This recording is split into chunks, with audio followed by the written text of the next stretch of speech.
방송 시작했습니다.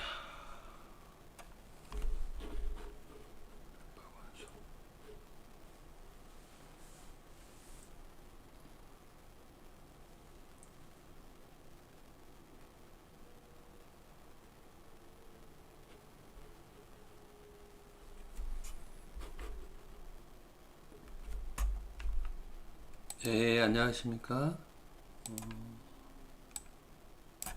네, 안녕하세요.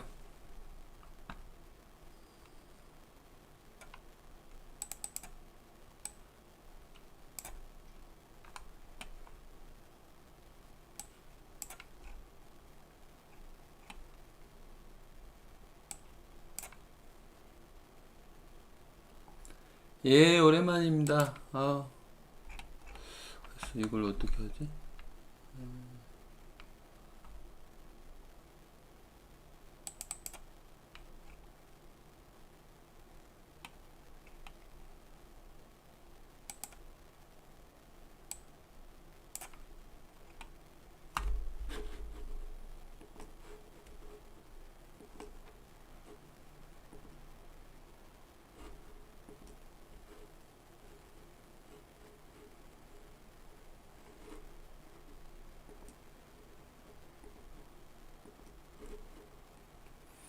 예, 오랜만입니다. 제가 혼자 방송하는 거 정말 오랜만에 또 틀다 보니까 이 조작 방법에 대해서 약간 좀 서투릅니다. 좀 이해 좀 부탁드리고요. 방금 방송 끝나고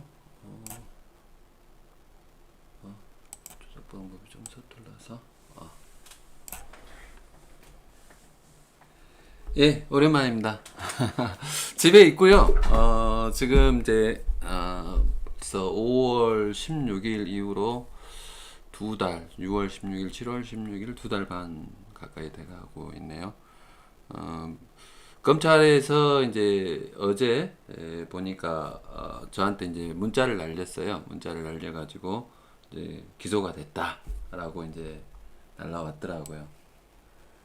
그래서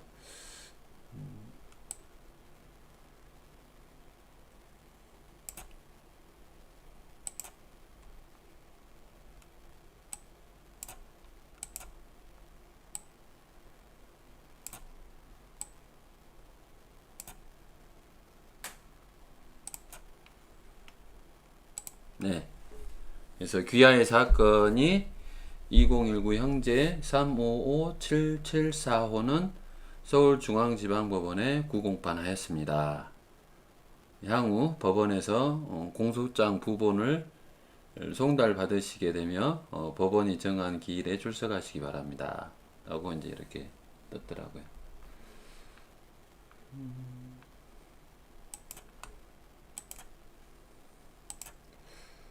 그래서 어제 사실은 이제 제가 방송을 하려고 그랬었어요. 근데 방송을 하려고 했는데 저기 이제 그 사건 번호만 35774 하나만 왔잖아요. 그래서 원래 사건 번호가 6개거든요. 6개인데 왜 하나만 왔지? 오늘 한번 내일 검찰에다가 한번 물어보고 방송을 해야 되겠다 해서 하루를 연기를 시켰는데 봤더니 밤중에 갑자기 그 JTBC에서 방송을 때리기 시작하더라고요.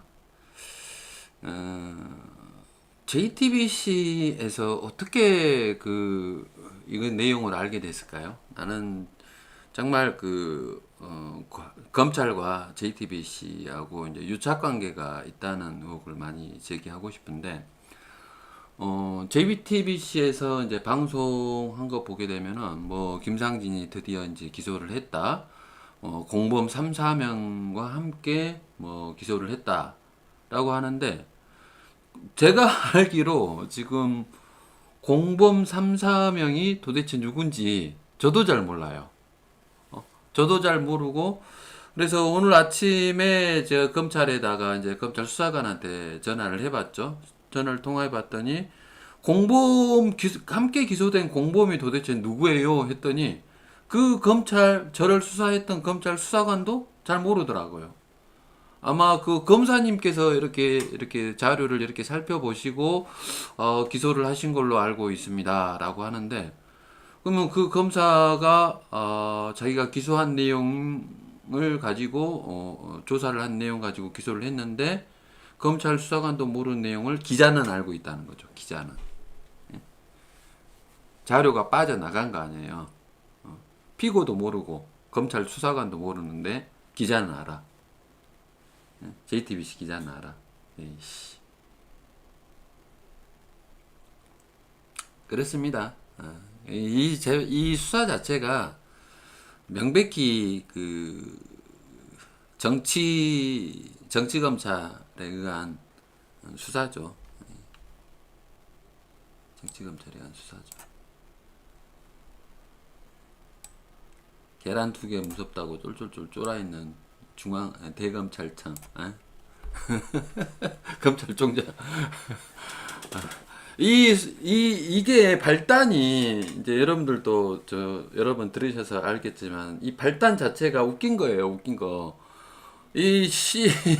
법무부 장관이, 야, 윤석열을 감히 협박을 해? 야, 저 새끼 수사해. 하고, 법무부 장관이란 자가 뭡니까, 수사지휘권을 발동시킨 거 아니에요. 그래서 이 강제 수사 들어간 거 아닙니까? 근데 강제 수사였는데, 이 강제 수사를 함에 있어서 검찰이, 이게 실시간 스트리밍 방송인데, 그러니까 실시간 스트리밍 방송이면은 그 모든 증거들이 이 유튜브 서버에 남지 않습니까? 컴퓨터에도 안 남고 핸드폰에도 안 남아요. 근데 그걸 압수수색 영장 청구를 한 거죠. 그러니까 김상진 일을 한번 다 털어봐야겠다. 아니, 윤석열 협박이라면 그 영상 자료 그거 하나만 가지고 하면 되는데, 거기에 뭘 그리 압수수색을 하는데, 핸드폰 압수수색하는 거 이해를 한단 말이죠. 근데 나머지 것들을 왜 압수수색 영장을 청구를 하는지, 그것부터가 잘못됐다는 거죠. 압수수색을 왜 하냐고, 나머지 것들을. 무식한 거죠. 검찰이 무식하든지, 아니면은, 검찰이 그 과도한 수사를 시작을 했던 거고, 쉽게 말해서 탈탈털이를 하겠다라고 애초부터 시작을 해서, 영장 청구를 한 거죠. 근데, 판사도 이 영장을 허가해준 판사도 똑같은 편이라는 거죠. 법무부 장관이 수사 지시를 하니까 판사도 똑같이 따라가서 허가를 해줬다라고 저는 판단됩니다. 그러니까 애초부터 김상진이를 탈탈 털기 위해서 기획된 수사라고 생각을 하고 있고요. 여기에 배우가 누구냐? 법무부 장관 배우에 누가 있어요? 조국이지. 조국이 뒤에 누가 있어요? 참여연대. 다 참여연대 라인 아니에요. 박원순이지. 그걸 제가 캐치를 조금 했어야 되는데, 조금 늦게 캐치를 한 것이, 이런 사태가 좀 오기도 했는데, 어쨌든, 사안 자체가 굉장히 작은 사안이었습니다. 해프닝적인 사건이었죠. 근데, 이제, 이 해프닝적인 사건을, 이제, 누가 들어왔냐? 손석희가 이제 저한테 이제 뺑소니로 고발당하고 이제 억한 심정을 가지고 있었죠. 지금까지 JTBC하고 중앙일보 쪽에서 김상진과 관련된 그리고 자유연대와 관련된 음해성 보복 기사를 근 30건 이상 썼다고 보거든요. 이건 방송사 문 닫아야 됩니다. 나중에. 이 자들이 지금 해왔던 이 작태들에 대해서는 우리가 심판을 해야 되고, 보복성 기사를 썼죠. 보복성 기사의 연속선상에서 김상진이가 이제 윤석열 집 앞에 가가지고 계란 2개 들고, 이번에는 제발 좀 공정하게 해라. 양심껏 좀 해라, 성렬아. 야, 너희들 인권 그렇게 떠들면서 허리도 아프고 여자고 늙었고 힘도 없는, 아무런 권력 다 뺏기고 없는 사람, 좀 인권을 좀 생각해서 이번에 좀 형 집행정지 좀 해달라. 부탁하러 간 거 아니에요. 그리고 그것만 이야기했나요? 제가 박원순 아들 박주신 그 제목에다가 딱 달아놨어요. 그 영상의 제목에가 박원순 아들 박주신 수사하라고. 그리고 또 거기서 떠들던 내용들 중에 하나가 또 윤석열이 이 장모건, 장모 비리건에 대해서 떠들었잖아요. 근데 JTBC에서 악마의 편집을 했죠. 다 빼버리고 오직 그것만 1시간 뭐 반 이상의 분량 중에 딱 한 10초, 20초 악마의 편집 그것만 쫙 추려가지고 나쁜 놈 만들기 시작을 한 거죠. 그래놓고 이제 검찰에서 이제 수사 착수를 한다 이런 내용을 또 그 법무부 장관한테 이제 질의를 하면서 사건 수사하게끔. 근데 제가 봤을 때 이게 순간적으로 기획된 것 같아요. 지금 와서 생각해 보면은 박원순 쪽에서 박원순 쪽과 손석희 쪽에서 뭔가를 좀 했지 않느냐 그 생각이 좀 듭니다. 네. 박원순하고 손석희하고 쿵짝쿵짝 한 것 같아요. 그래서 참여연대 라인 쪽의 끝발을 가지고 법의 힘을 밀고 그다음에 손석희 쪽과 관련된 이 언론 권력 쪽에서 야 이번에 저 김상진과 그 일당 새끼들 한번 제대로 한번 조져버리자 하고 의도된 기획된 어떤 게 아니었나라는 생각이 들고요. 그게 이제 저는 이제 합리적인 의심을 할 수밖에 없는 이유가 검찰이 너무 급하게 돌았어요. 검찰이 애초부터 우리 집 압수수색 들어올 때부터 제 심경을 굉장히 많이 건드렸죠.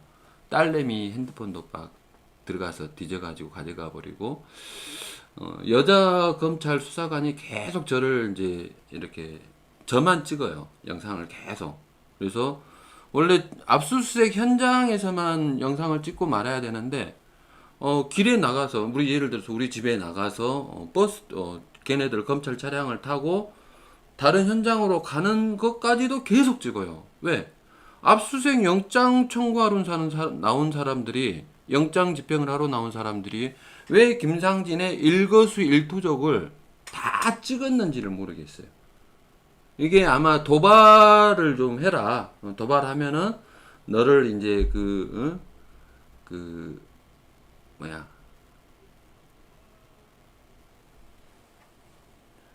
공무집행 방해로 엮겠다라는 어떤 함정이 있었지 않나 그 생각을 해요. 지금 그거라고 판단하고 있는데 계속 영장 집행을 하는 장소 안에서의 부분을 찍어야 되는데 계속 저를 밀착해서 영상을 찍고 다니고 또 이자들 검찰 수사관 저는 이제 검찰이 한 명밖에 안 나온 줄 알았거든요.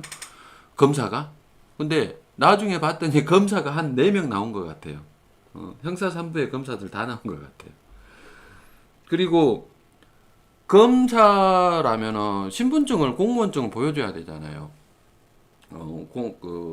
영장 집행을 하는데 검찰에서 엄정한 공무원으로서 영장 집행, 공무를 집행하면은 당연히 공무원증 폐용을 해야지. 근데 공무원증 폐용한 사람 한 사람도 없었어. 검찰인지 검찰 수사관인지 경찰인지 뭣도 모르는 사람들이 와가지고 하니까 우리 이제 사무실에서 그리고 나서 이제 디지털 포렌식으로 뽑아가는 것들이야 괜찮은데 아니 뭐 저기 대도하는 그 뭐예요 영상 집기류 카메라 그다음에 조명 삼각대 뭐 이런 것들을 막 뺏어가려고 하니까 김상진이가 너무하는 거 아니냐 우리 요것은 자유연대 물건 저기 김상진의 개인 물건이 아니라 자유연대 물건인데 왜 이것까지 다 뺏어가냐 하면서 했을 때 이 사람들이 김상진의 도발을 유도하기 위한 어떤 게 아니었나 지금 와서 보면 이제 그런 생각들이 듭니다. 아무튼 근데 이게 지금 이제 검찰에서 저를 완전히 이제 엮기 위해서 했다고 생각하는 이유는 좀 이따 다시 설명드릴 텐데요. 검찰에서 이렇게 문자가 오니까 JTBC에서 또 방송을 딱 했더라고요.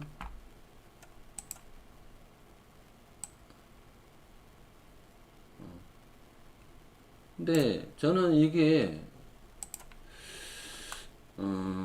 검찰하고 JTBC하고 도대체 무슨 관계인지 모르겠는데 윤석열 협박 유튜버 김상진 기소, 공범 4명도 재판. 이 공범 4명 기소된 사람을 제가 몰라요. 지금 오늘 하루 종일 전화를 해봤어.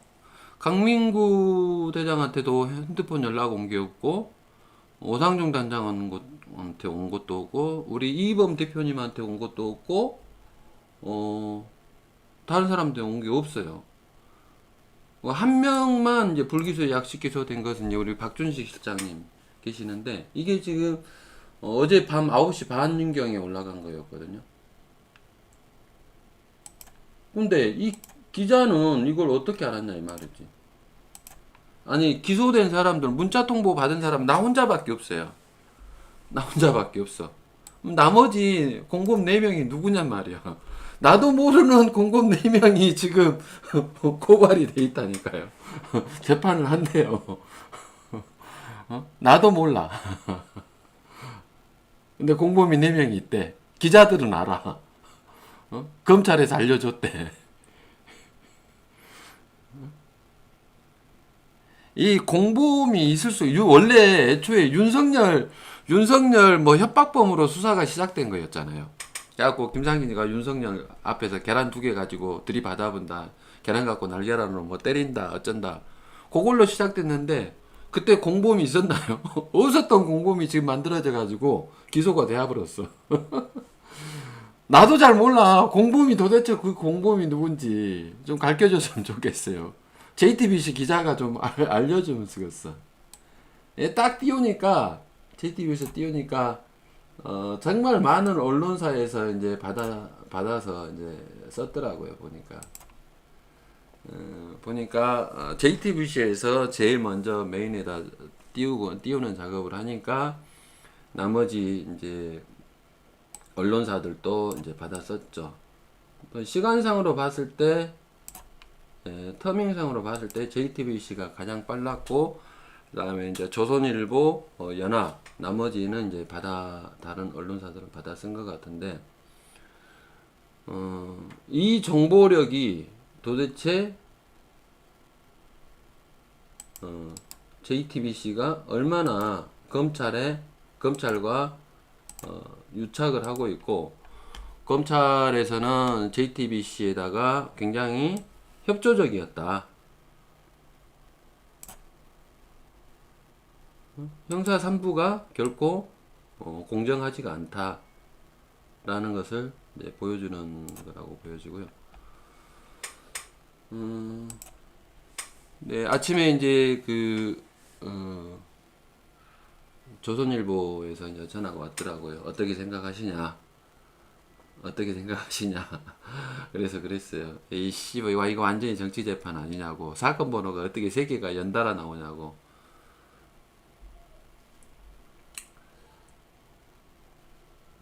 그래서 중앙지검 형사 3부는 공무집행방해. 제가 이제 공무집행방해랍니다. 폭력행위 등에 대한 법률 위반 중에 공동협박. 아니 집회를 하러 갔는데 집회를 공동협박이라고 지금 검찰에서 규정을 하고 있거든요. 그러면 지금까지 대한민국에서 수많은 집회들이 있었는데 그거 다 공동협박으로 다 처벌을 해야 되죠. 근데 왜 우리만 공동협박으로 처벌을 해요? 우리만 지금 공동협박을 지금 적용을 시켰어요. 그리고 검찰은 김 씨의 유튜브 방송을 도운 조력자 3명도 협박과 공무집행 방해 등 혐의를 적용해 함께 재판에 넘겼다. 이렇게 지금 나와 있어요. 나도 지금 잘 모르는 부분이란 말이죠. 나도 모르겠어요.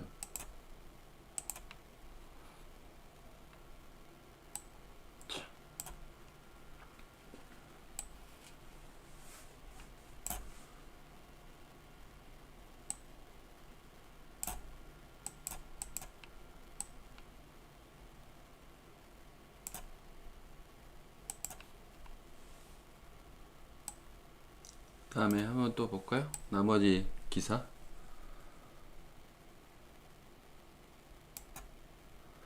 김 씨는 박 전 대통령의 형 집행정지 신청이 기각되기 하루 전인 지난달 4월 윤석열 당시 서울중앙지검장 집 앞에서 달걀 2개를 들고 실시간 유튜브를 방송을 하며 협박성 발언을 한 혐의를 받는다.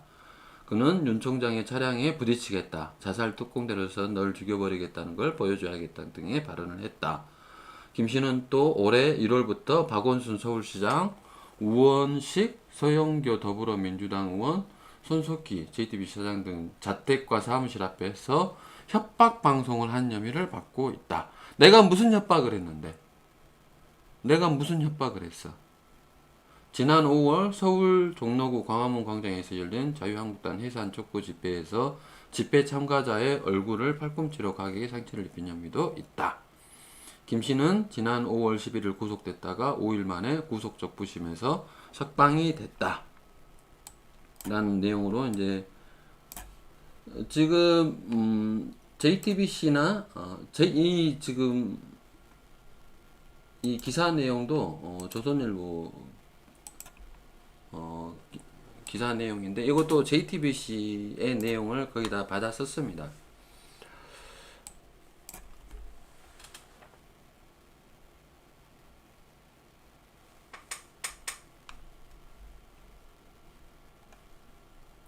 비교적 이제 객관적으로 쓰긴 하긴 했는데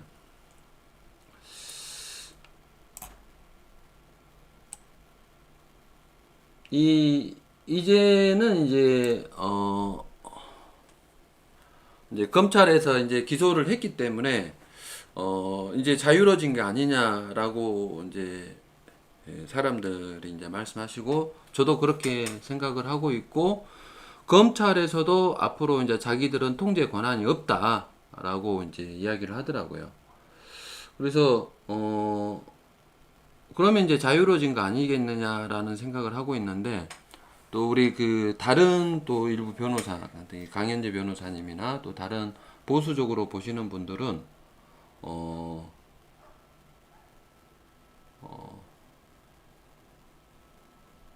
공범 3명이 누군지 알아요? 하나님, 부처님, 공자님. 강현재 변호사나 이런 분들은 법원에다가 공소를 다시 그 항소를 제기해 가지고 항고를 해서 다시 그 지정 조건을 변경을 받자. 그래야 안전하다. 저 새끼들이 또 어떤 수를 써가지고 함정을 봐가지고 김상진을 깜빵에 또 집어넣을지 모르니 법을 완전히 풀고 진행하자라고 의견들이 있으셔서 지금 그렇게 해보려고 합니다. 지정 요건이 어떤 거냐면요. 제가 이제 그 구속적부심 심사에서 이제 인용을 받아서 이제 나왔고 판사님들께서 어떤 조건을 조건을 내걸었냐면은 이 지정 조건이라는 게 있습니다. 피의자는 주거지에 거주해야 하고 진료를 할 경우 연세대학교 병원에 갈 수 있고 주거를 변경할 필요가 있을 때는 서면으로 법원 또는 검사에 신청하여 그 허가를 받아야 된다. 피의자는 법원 또는 검사가 지정하는 일시장소에 출석해야 된다. 피의자는 도망 또는 증거를 인멸하거나 피해자를 측에 위해를 가하는 행위를 하여서는 안 된다. 뭐 이런 요건의 지정인데 여기서 지금 지정 요건을 바꿔야 될 내용이 어떤 거냐면은 거주지, 이 거주지 부분을 이제 빼야 되지 않겠냐.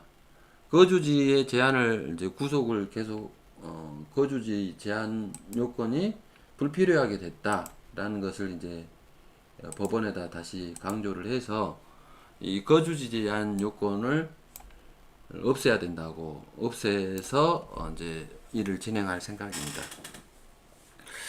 이 검찰에서 이제 도망갈 우려가 있다고 해가지고 저를 이제 영장 청구를 했잖아요. 한번 출석 안 했다고. 근데 출석 안 한 이유가 다른 고소건들이 있었는데 출석을 안 했다라고 했는데 검찰이 왜 구속적부심에서 제가 나오게 됐느냐? 검찰이 저한테 제대로 설명을 안 해줬어요. 이 나쁜 새끼들이.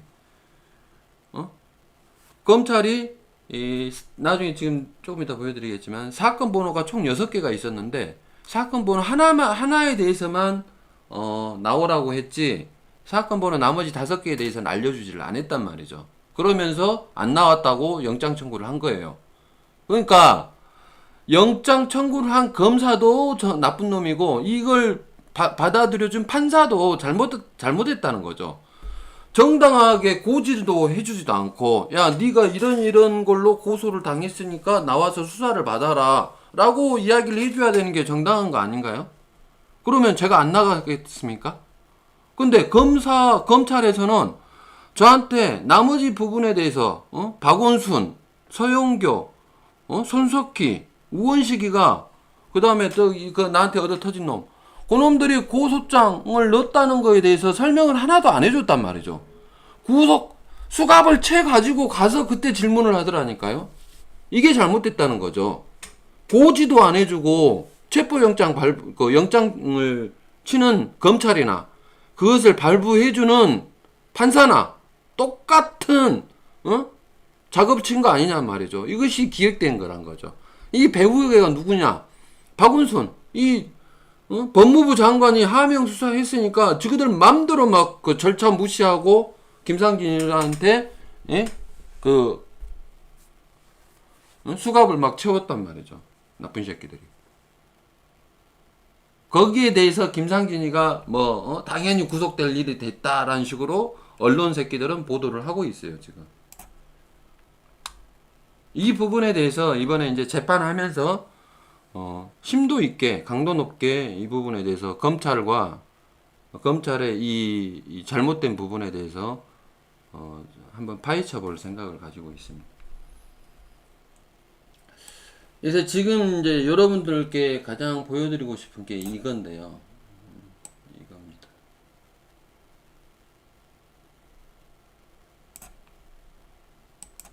이게 지금 허가 신청서라는 건데요. 요거 한 장만 가지고 추론할 게 굉장히 많이 나옵니다. 요거 하나. 여기 보시면은 이게 지금 사건 번호가 2019 형제 35774 37732 38117 38118 38119 38647 이 6개가 있어요.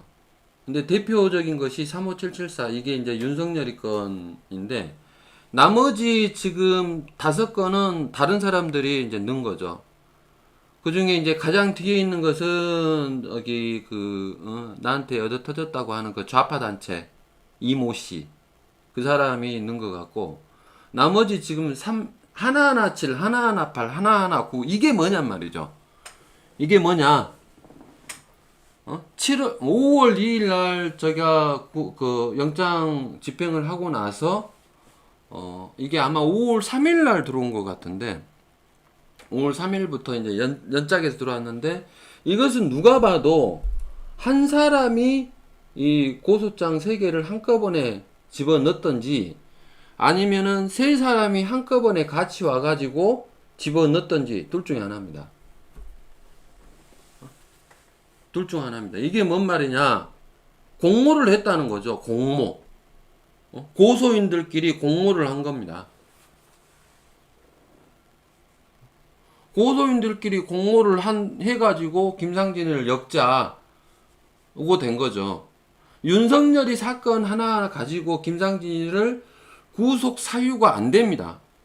이건 누가 봐도 윤석열이 현행범도 아니고 증거 인멸할 것도 없고 증거야 저기 유튜브 서버에 가 있고 하기 때문에 구속 사유가 안 되는데 이걸 섞은 거예요 지금.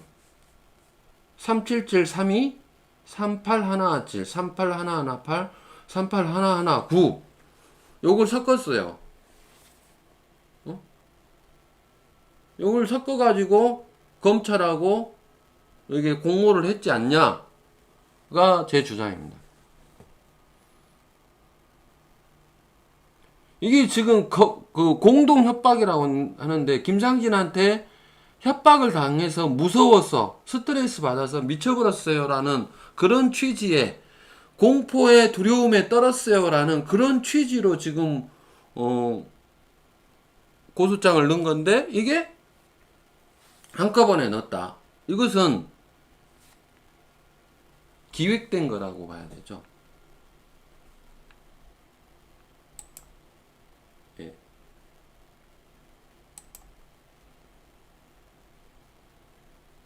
이건 누가 봐도 기획을 한 겁니다. 그래 놓고 검찰은 이 사건이 한꺼번에 들어왔다는 거에 대해서 저한테 이런 방구도 없었단 말이죠. 이런 방구도 없이 그냥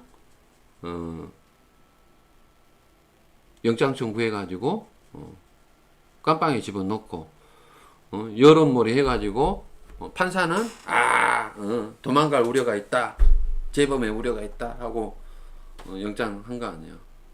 나쁜 새끼들. 그래놓고 지금 이제 내가 이번에 겪으면서 참 검사들에 대해서 참 좋게 그 전에 생각을 많이 했었거든요. 제가 워낙 이제 고발을 많이 하고 다녔기 때문에 고발인 조사를 이제 많이 받으러 다니기도 하는데 이번 형사 3부의 검사들의 하는 그 행위는 정말 이건 아니었다고 봅니다. 어떤 부분에서 제가 이제 인간적으로 지금 나쁘게 느끼냐면은 구속영장 청구하던 날 검사가 그러니까 저를 체포해 갔어요. 저를 체포해 가지고 집 앞에서 슬립바 끊고 이제 체포해 갔어요. 그래갖고 갔더니 그 물을 한 잔 주더라고요, 검찰 직원들이. 그래서 물보다는 이제 커피 한 잔 주세요. 제가 워낙 이제 믹스 커피를 좋아하니까 커피 한 잔 달라고 했더니 이제 검찰 직원들이 그러세요 하면서 타주려고 그랬어요. 아니면 내가 타먹던지. 제가 이제 검찰 사무실 가면 제가 혼자 잘 타먹거든요.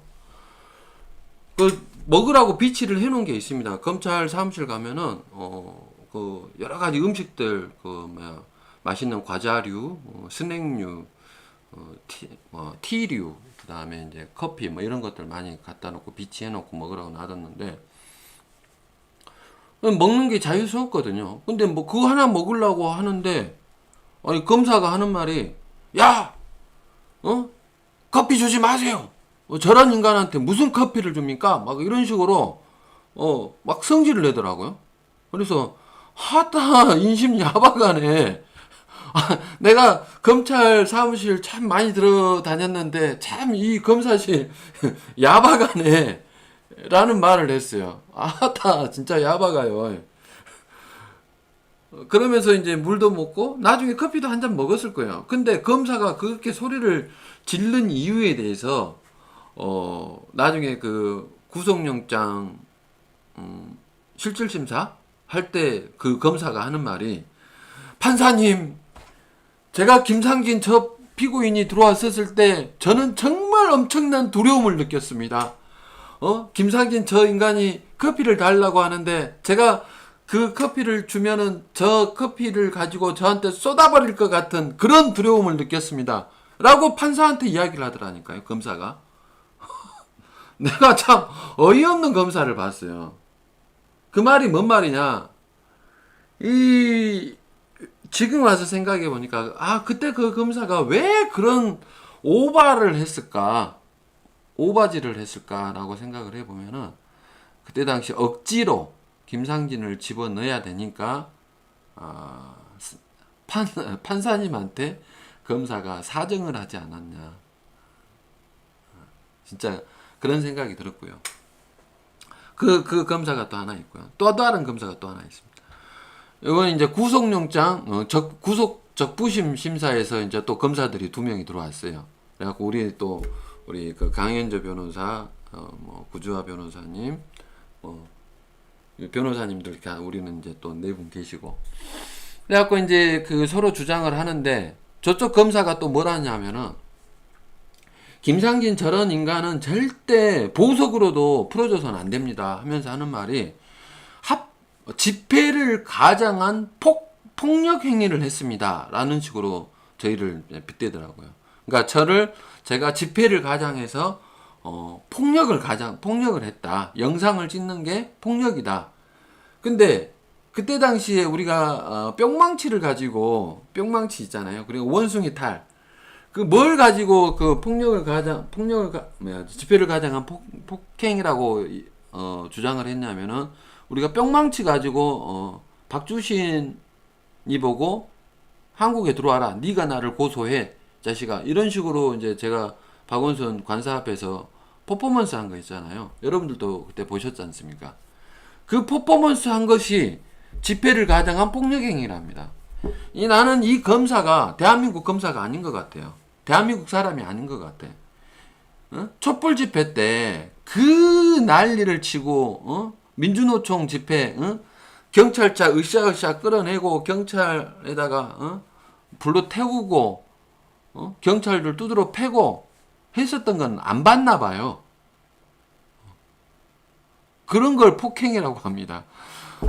아니 원숭이 탈 갖다 놓고 뿅망치 때리고 원숭이 야식야 빗대서 그것도 박원순도 아니에요. 박주신을 가지고 형상화시킨 거였단 말이죠. 근데 박원순이를 형상화시켰대요.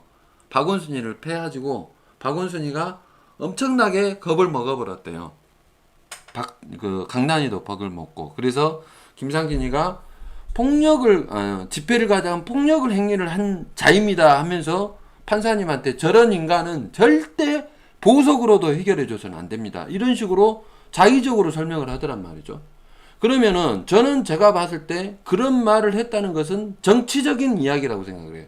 검사가 자기가 봤을 때 저렇게 집회하는 것은 집회를 가장한 폭력행위다 라고 판단했다는 것은 자의적인 판단이고 그 판단이야말로 정치적인 판단이 아닌가.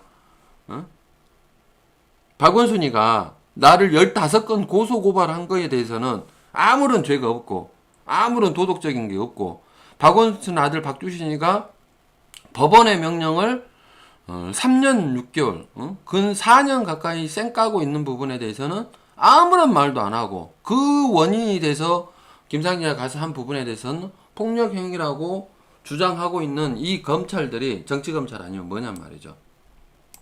그러더라니까요. 그래서 검찰이 더하더라. 결국은 제가 봤을 때 이 김상진이를 이 여러 가지 사건 번호 1년 번호 3개의 사건 번호를 들어오게끔 해서 그걸 가지고 수사를 착수하고 수사를 착수하면서 고소 들어왔다는 말도 안 하고 영장 청구해 가지고 김상진을 불법적으로 깜빵에 집어넣으려고 노력을 했던 검사들, 그리고 적부심에서도 구속 적부심 수사 때도 자신들의 의지대로 정치적인 판단 내용을 가지고 판사님한테 읍소하는 그 검사들을 보면서 야 진짜 검사들에 대한 실망감은 정말 이루 말할 수 없었습니다. 그래서 이제 수사가 종결이 됐고 이제 기소가 되는데 9공판이라고 하죠. 9공판이라는 것은 이제 징역형 이상의 처벌을 구하기 위해서 검사가 공판에 회부하는 거, 판결을 구하는 절차를 회부하는 것을 이제 9공판이라는 표현을 쓴다 하더라고요. 그러니까 김상진은 이제 형사처벌 받게 하겠다, 그런 거겠죠. 저는 이제 이 부분에 대해서 무고의 주장이 저는 있다고 봅니다. 왜냐하면은 지금 박원순이도 그러고 손석희도 그러고 우원식이도 그러고 소영규도 그러고 각자 다 제가 거기서 집회할 때는 찍소리도 안 하고 공동 협박에 대해서 아무런 말들이 없다가 갑자기 이렇게 공모를 해서 넣었단 말이죠. 그러면 자신들의 협박을 받았다는 그런 두려움이 없었음에도 불구하고 김상진을 처벌받게 할 목적으로 저들이 거짓으로 신고를 했다고 저는 그렇게 느껴지고 있고, 이와 관련해서 변호사님들하고 이제 수사 내용, 공소 내용을 이제 보면서 저들이 고소장을 이제 보면서 제가 고소장도 못 봤어요. 고소가 누가 들어왔고 이 사건 번호하고 고소장에 이 사건 번호의 고소인이 누군지도 저는 모릅니다. 검찰이 그만큼 비협조적이었죠. 가르쳐주지도 않더라고요. 근데 이제 기소가 됐으니까 이제 제가 이제 방어권을 가지고 재판에 넘겨진 사람도 그 공범을 모르는데 기자들은 그 공범을 아나 봐요. 재판에 넘겨진 사람은 모르는 그, 그 공범들과 같이 이제 방어권을 가지고 그 사람들이 고소한 자료를 가지고 하나 씹어가면서 검찰이 수사 단계에서부터 아니면은 이 법무부 장관이 왜 이 말을 하게 됐는지부터 이제 낱낱이 하나하나 까보기 시작하겠습니다. 원래 김상진이가 이제 깜빵에 들어가서 저들이 이제 우리가 이제 김상진이 저 개새끼 저 꼴보기 싫은 새끼 저 골칫덩어리 새끼 저 나쁜 새끼 잘됐다. 이제 김상진이 깜빵에 넣어놓고 이제 재판하면서 한 3년 끌자, 한 2년 끌자 이럴 속셈이었죠. 제가 봤을 때는 배우애가 박원순이가 있고 박원순이가 그럴 속셈이었는데 절차상의 하자가 구속영장 청구의 상에 있어서 절차상의 하자가 있었기 때문에 제가 구속 적부심으로 나올 수 있었던 것이고요. 이 절차상의 하자 때문에 이제 저는 이제 저를 고발했던 사심을 가지고 고발한 그 원고들을 상대로 이제 정말 당신들이 공포심을 느끼고 고소를 했는지 아니면 거짓으로 고소를 했는지에 대해서 하나하나 낱낱이 까발리도록 하겠습니다. 이제 저 전세가 역전이 되는 거죠. 저희는 분명히 이것은 인권 탄압이고 정치 탄압입니다. 자신들이 지금까지 집회를 하고 좌파 진영에서 온갖 사람에 대해서 인격말살적인 집회들을 얼마든지 많이 했지 않습니까? 전두환 대통령 집 앞에 가가지고 전두환 얼굴 막 불로 질렀잖아요. 그런 부분에 대해서는 처벌도 안 하고 또 이명박 전 대통령한테 저기 쥐약 배달하고 박근혜 대통령 목 잘라가지고 효시하고 발로 차고 다니고 깜빵에 가두고 별짓거리 다 했던 새끼들 아니에요. 그런 부분에 대해서는 손도 안 대고 있고 김상진이와 그 일당들만 아니 집회를 협박이라고 공동협박이라고 하면은 대한민국에서 공동협박 아닌 게 어디 있어요? 아니 집회를 왜 하는데 가서 성토하려고 집회하는 거 아니에요? 그 잘못한 부분을 지적질하려고 가는 거 아닙니까? 그러면 당연히 좋은 말 하러 가냐고. 집회를 하러 가면서 그 대상자들을 찬사하러 갑니까? 칭찬하러 갑니까? 아니지 않습니까? 잘못한 부분이 있기 때문에 사퇴를 요구하러 가는 거 아닙니까? 이것이 헌법에 보장된 집회결사의 자유 아닙니까? 근데 그것을 공동협박이라고 없는 죄를 만들어내는 이 검찰과 이 고발자들, 고소인들 정말 나쁜 놈들이죠. 욕밖에 안 나옵니다.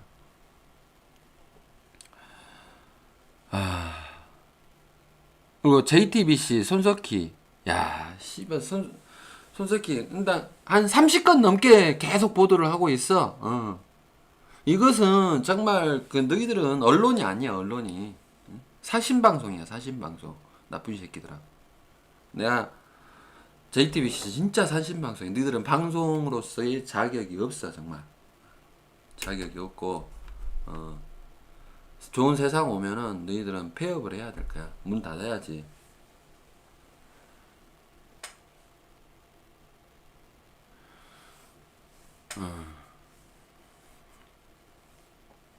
근데 윤석열이가 검찰총장 되자마자 기소가 되더라고요. 윤석열이가 나한테 사심이 있나? 윤석열이가 나한테 사심이 있나요? 사심이 있을까요? 아니, 지가 쪽팔릴 텐데.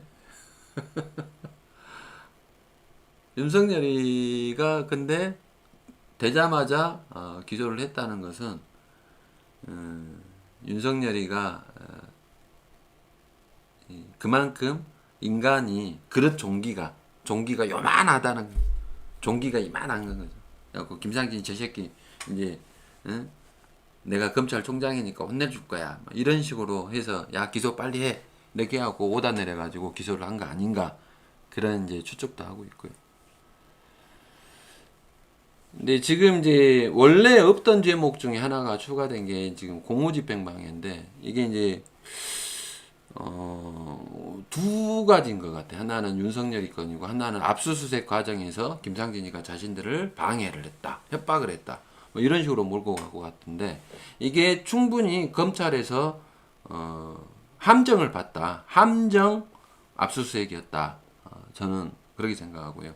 애초부터 함정 압수수색을 진행했다는 자체가 사심적으로 김상진을 털기 위한 이 정치검찰의 행태다. 그런 생각이 듭니다. 김상진이가 공격한 것이 많이 아팠었나 봐요. 그 인간들이 어떻게 윤석열이도 그러고 박원순이도 그러고 응? 손석희도 그러고 우원식이도 그러고 아프긴 아팠었나 봅니다. 예. 저희가 좀 아킬레스건을 잘 찾아 물죠. 그러니까 아팠었나 봅니다. 야, 근데 요새 지금 박원순이가 거의 미쳐갖고 날뛰고 다니던데 요새 박원순이 하고 다니는 거 보셨나요? 저번에 그 사진 올라온 거 보고 놀랬습니다. 박원순이가 김상진 깜빵에 집어넣어놓고 이 인간이 이러고 다니고 있더라고요. 반바지 차림으로 서울시청 직원들 얼굴 보고 입하고 얼굴 한번 봐보세요. 표정 재밌죠? 박원순이. 아, 요 인간이 지금 이러고 놀고 다니고 있어요 지금.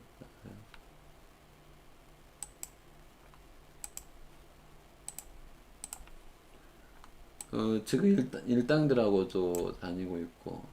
이게 지금 서울시청에서 이제 그 여름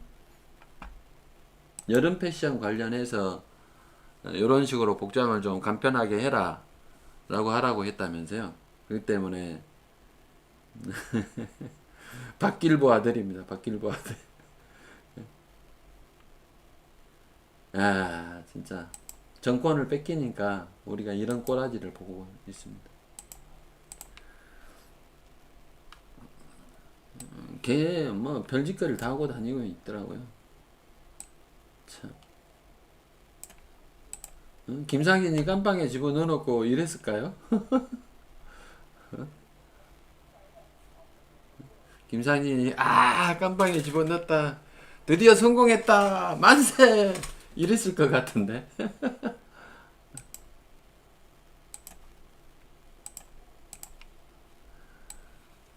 좋아가지고 어쩔 줄을 모르는 박원순이 김상진이 깜빵에 집어넣고 그랬을까요?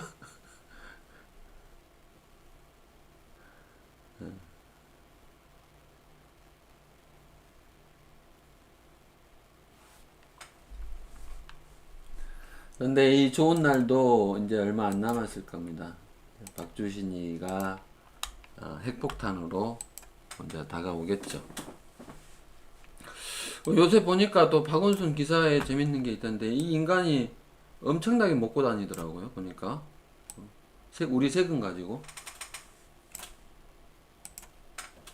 2만원짜리 죽 3만원짜리 구내식당 꽉꽉 눌러 쓴 박원순 업무추진비. 그러니까 업무추진비 시장으로서 업무추진비를 당연히 쓸 수 있는 건데 3만 원 이상을 이제 접대를 해주게 되면은 이제 김영란법으로 처벌받으니까 거의 3만 원에 준하는 돈을 지금 쓰고 있는 것 같아요. 그래서 6월 식대 35건에 1,585만 원, 조찬, 오찬마다 1인 평균 3만 원. 혈세로 선심 비판. 그러니까 시장 업무 추진비로 펑펑 쓰고 다니고 있어요 지금.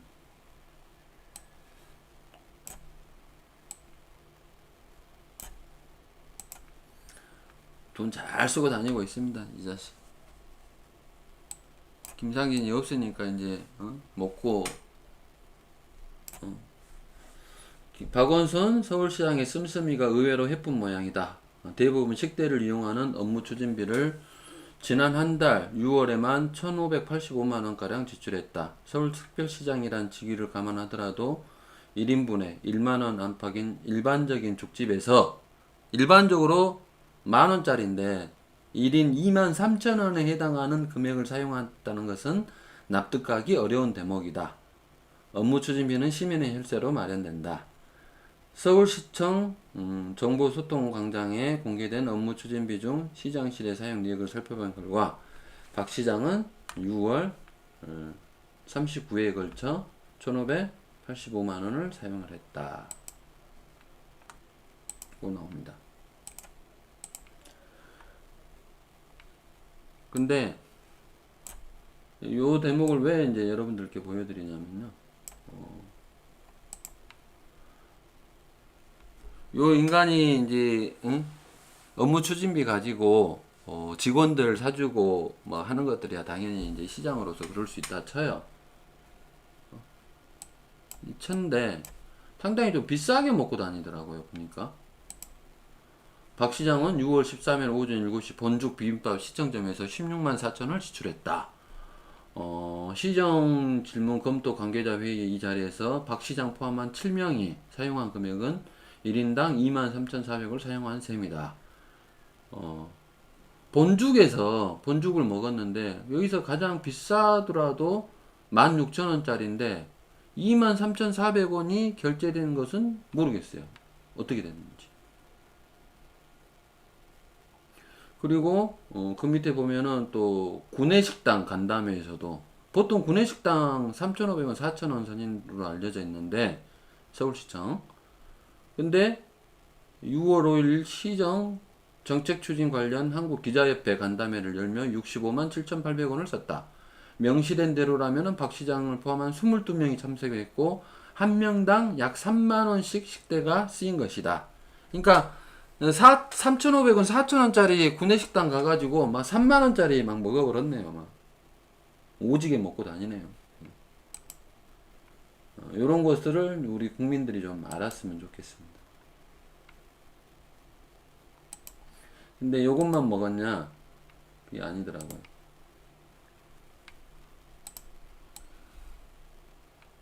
더 비싼 거 먹고 다니더라고.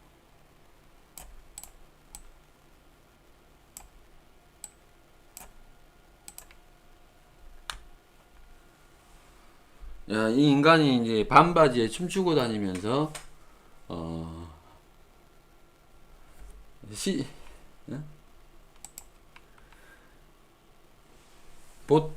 이에 대해 서울시 관계자는 시장님이 참석하는 자리는 구내식당 및 간담회장에서 별도 메뉴로 구성된다. 박원순식이네. 박원순이가 붙으면은 4,500원짜리, 3,000원짜리가 아니라 25,000원에서 3만원 선에서 준비한다. 근데 이거 말고요. 마지막 거 이거 있잖아요. 요 새끼 완전히 잘 먹고 다니더라고. 뿐만 아니라 박 시장은 고급 음식점도 자주 애용했다. 6월 10일 오전 8시 39분 종로구 북촌에 위치한 달개비 자연 음식 전문점에서 25만 7,900원. 같은 날 오후 1시 11분 중구 무교동 만복림에서 74만 7,600원. 6월 10일 오후 11시 11분 중구 태평용 일가 동원 VIP 참치 코리아나점에서 31만 7천원. 6월 14일 오후 1시 18분 광화문 더 미루에서 34만 4천원. 6월 17일 오전 8시 23분 달개비 자연 음식 전문점에서 14만 8천원을 지출했다. 그러니까 저 인간들이 얼마나 가식적인지.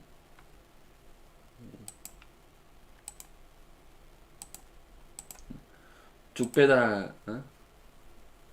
지난번 여름에 옥탑방에서 서민 체험한다고 그 난리를 쳤던 인간이 이렇게 잘 먹고 잘 살고 있습니다. 예, 저는 지금 이번에 기소된 부분에 대해서 왜 박원순 것을 이렇게 사진을 보여주고 음식 먹고 다니는 거 보느냐. 저는 배우가 저는 박원순이라고 봅니다. 이 사건의 가장 배우는 박원순이고 그 옆에 이제 보조적으로 윤석열과 저기 우원식, 서영교, 그다음에 손석희 얘네들은 보조로 붙었고 주로 주도하는 인간은 박원순이라고 저는 보고 그 인간들이 박원순 아들 박주신 병역 비리를 가장 밝혀내기 위해서 노력하고 있는 김상진이를 어떻게든지 스크래치를 내서 나쁜 놈 만들게 하기 위한 작업이고 포석이라고 생각을 합니다. 특히나 이번에 그 제가 고소장 내용을 아직 살펴보지는 못했는데요. 고소장 안에가 강난이가 이제 쓴 게 있대요. 강난이가 굉장히 두려움을 느꼈고 공고심을 느꼈대요. 그래서 저는 이제 그걸 가지고 우리 강난이 씨를 꼭 증인으로 채택을 해보겠습니다. 증인으로 채택을 해서 정말 박주신 됐고라는 소리가 그렇게 두렵고 무서웠느냐? 박주신 데려오라는 소리가 왜 그렇게 무서웠느냐? 왜 그렇게 공포심을 느꼈느냐? 그 부분에 대해서 우리 강난이 여사한테 이제 질문을 좀 해보겠습니다. 강난이가 했던 사안이 굉장히 그 제가 깜빵에 가는데 그 고소장이 역할을 굉장히 크게 기여를 했기 때문에 그에 따른 질문을 제가 반드시 밝혀내도록 하고 이번 그 정식 재판을 진행하면서 박원순 아들 박주신 것도 좀 문제를 좀 삼고 공론화를 좀 시키고요. 자, 우원식이의 그 동성애 옹호하는 거, 그 교회 쪽에도 많이 좀 알려줬으면 좋겠고, 서영교 같은 경우는 이제 재판 청탁한 거 있잖아요. 재판 청탁, 성추행범을 재판 청탁한 거, 이건 있을 수 없는 거죠. 당장 그 국회의원직 사퇴해야 됩니다. 저런 여자가 국회의원을 해서는 안 되죠. 또 손석희는 또 이번에 뭡니까? 저기 뺑소니 차량에 대해 동승자가 누구였는지 꼭 이번에 좀 밝혀졌으면 좋겠습니다. 그것들을 이제 밝혀내는 소위 말해서 좌파 진영의 적폐와 비리와 민낯을 밝혀내는 그런 이제 재판으로 저희 이제 이끌어 가도록 노력을 하겠고요. 그래서 지금 당장 내일이라도 제가 이렇게 검찰에서 기소를 했으니까 저를 지금 통제할 국가기관은 현재는 없는 상태입니다. 왜냐하면은 아직 법원에서 배당이 안 됐죠. 국가기관에서 지금 현재 저를 통제, 주거지 제한이라든지 이런 걸 통제할 수 있는 기관이 현재는 없는 상태입니다. 왜? 지정이 안 됐기 때문에. 하지만은 그렇다 하더라도 법 질서를 지키는 모습을 이제 보여야 되고 절차상에 하자가 없게끔 하기 위해서 저희 변호사님들하고 상의를 해서 지금 지정요건 처음에 보셨죠? 지정요건에 대한 변경 신청을 저희들이 요구를 해서 거주지 제한을 이제 푸는 쪽으로 그렇게 진행하도록 하겠습니다. 거주지 제한이 풀리게 나면은 이제 자유롭게 집회도 하고 다니면서 재판은 재판대로 할 수 있도록 그렇게 지금 진행할 예정입니다. 여러분들 이제 많은 이제 걱정들을 하고 계시는데요. 저 사실 집에만 있으니까 약간 우울한 것도 좀 있었습니다. 우울증도 좀 생기는 것 같더라고요. 아니, 밖으로 돌던 놈이 안에만 있으니까 좀 깝깝하죠. 또 검찰한테 제가 그랬어요. 이 검찰이 얼마나 나쁘냐. 아니 그 서울 구치소에도 운동 시간을 주거든요. 30분간. 제가 구치소에 5일 있었지 않습니까? 서울 구치소도 30분간의 운동 시간을 주는데 여너무 검찰은 어? 제가 저기 건강상의 이유로 검찰 저기 체육공원 좀 들어가자고 허가를 해달라 했더니 그걸 허가를 안 해줬던 게 이 검찰입니다. 인권 유린한 검찰입니다. 그 때문에 제가 지금 스트레스를 많이 받아가지고 저기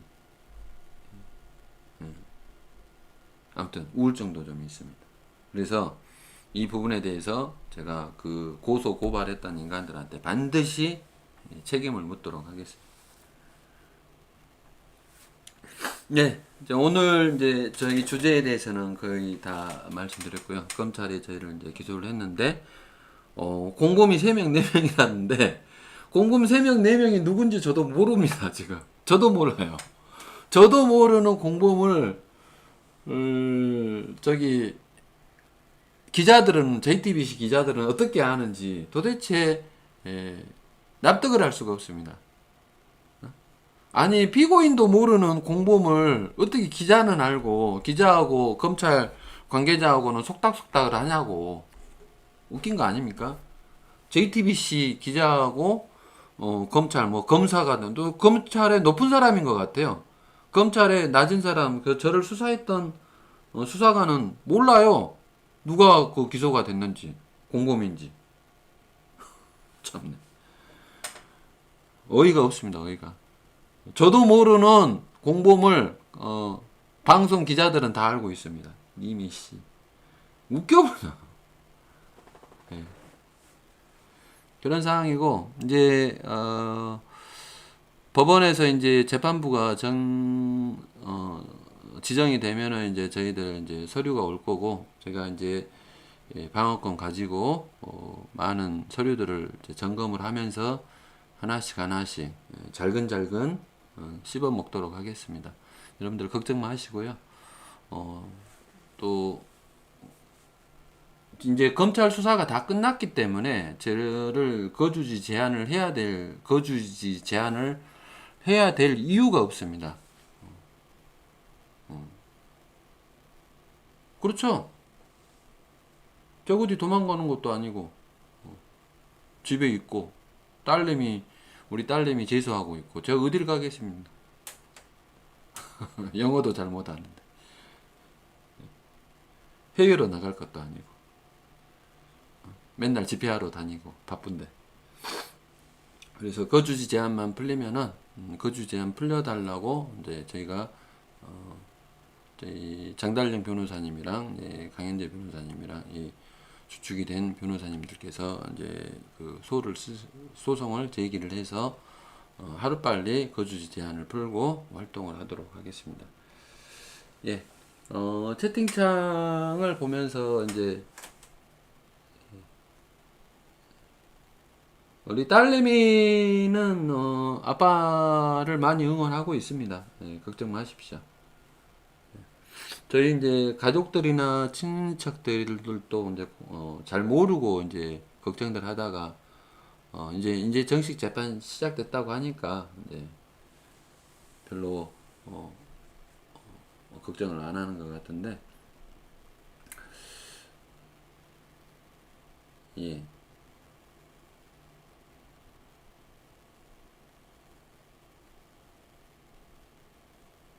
눈물 날 필요 없고요. 후원을 많이 해주셨네요. 아이고, 후원을 많이 해주셨는데, 제가 제 말만 하다 보니까, 감사하다는 표현을 못했습니다. 와사비님, 감사드립니다.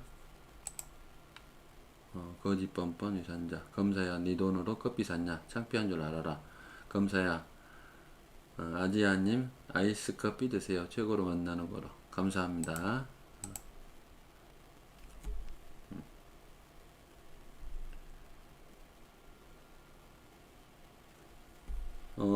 피부가 뽀야만 안 되는데, 저는 아스팔트 전사하기 때문에 피부가 뽀야면 안 됩니다. 피부가 얼른 이제 시커매져야 됩니다. 예, 윤경주님, 감사합니다. 힘내세요. 윤석열이가 총장인데 이제 재밌는 일이 벌어지죠. 윤석열이가 정말 공포심을 느꼈는지 이제 증인으로 제가 채택을 할 거예요. 네, 아지아님 감사합니다. 윤석열이가 정말로 아니 공포심을 느껴야 협박이 되는 거 아니에요. 협박죄를 자꾸 협박이라고 하는데 이 기자들 이 새끼들 기자들이 너희들이 저기 그 윤석열이한테 물어봤어? 윤석열이가 그 협박을 받아갖고 공포심을 느꼈다고 너희들이 물어봤냐고. 그래서 윤석열이가 공포심을 느꼈다고 니들한테 이야기했어? 왜 협박을 했다고. 윤석열이가 협박을 해서 공포심을 느껴야 그 협박이 성립하는 거잖아. 어? 공포심도 안 느꼈는데 그걸 왜 자꾸 협박이라고 해. 나 혼자 씨부린 거잖아. 아이고. 윤석열이 이게 저기 거주지 제한 풀리면 윤석열 그 저기 사무실 뭐야 저 대검찰청 앞에 갈 때마다 이제 날계란 안 가져가고 메추리알을 좀 들고 가볼까 생각입니다. 메추리알 삶은 거 갖고 가서 까먹고 와야죠. 아이고. 그러니까 김상진이가 그렇게 무서운가요? 제가 윤석열이도 공포심을 느꼈대. 박원순이도 공포심을 느꼈대. 박원순이 마누라 강난이도 공포심을 느꼈대. 응? 손석희도 공포심을 느꼈대. 우원식이도 공포심을 느꼈대. 서영교도 공포심을 느꼈대. 또 저기 그 좌파 단체 걔는 또 얻어 터졌다고 징징 짜고 있고, 다쳤어요 하고 저 새끼 처벌해 주세요 하고 징징 짜고 있고. 좌파들 왜 이럽니까? 김상진이 하나가 그렇게 무서웠답니다. 지금 현재 쟤네들 주장은 그래요. 공포심을 느꼈대요. 주장하는 거잖아요. 그것을 이제 윤석열의 검찰이 그 인정합니다. 저 새끼 진짜 나쁜 놈이에요. 그걸 인정해서 검사가 또 판사 앞에 가고 저 새끼 정말 무서워요 하고 판사 앞에서 검사가 또 그 사람들을 대리해서 저 새끼 정말 무서워요. 저 새끼 처벌해 주세요. 저 새끼 깜빵에 넣어 주세요. 그렇게 떠들고 있고요. 참네. 기가 막힙니다.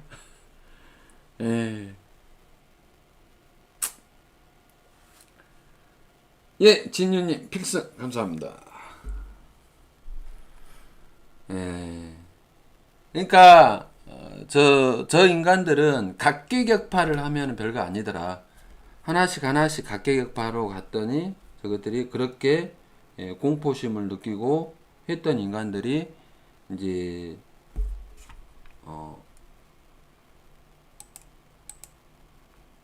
공포심을 느꼈던 인간들이 지금은 이제 검찰 앞에다 두고 내가 잘났네 네가 잘났네 하고 김상진 저 새끼 처벌해 주세요 하고 이제 떨거지들이 한꺼번에 나와가지고 하고 거기에 이제 언론이 뻔뿌질하고 이게 수법들입니다. 나쁜 새끼들.